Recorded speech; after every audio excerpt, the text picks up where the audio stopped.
There are lots and lots of different types of bugs, and they all like to live in different places. Today I'm going to show you how you can make a house for some of these bugs or insects to live in. Good morning, nursery.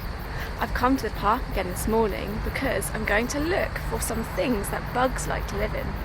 I'm going to have a look on the ground and pick things up that I think they might like, and I'm going to collect them in this box to make something called a bug house.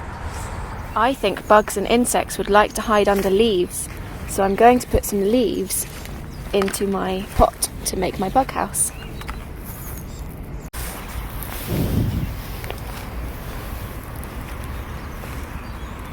They might like these sticks too.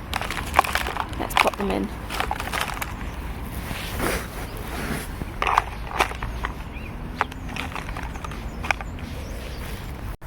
Maybe some bugs could hide under these stones. I'm going to put a few of these in.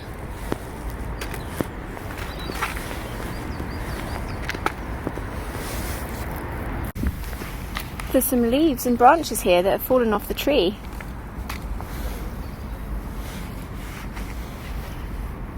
I think I'm just going to add a few more sticks. I think the bugs are going to really like their house. If you would like to make a bug house at home, all you need is a container. This one is just a box from a pack of mushrooms. An egg box might work as well. Think about all the different places that the bugs or insects might like to hide.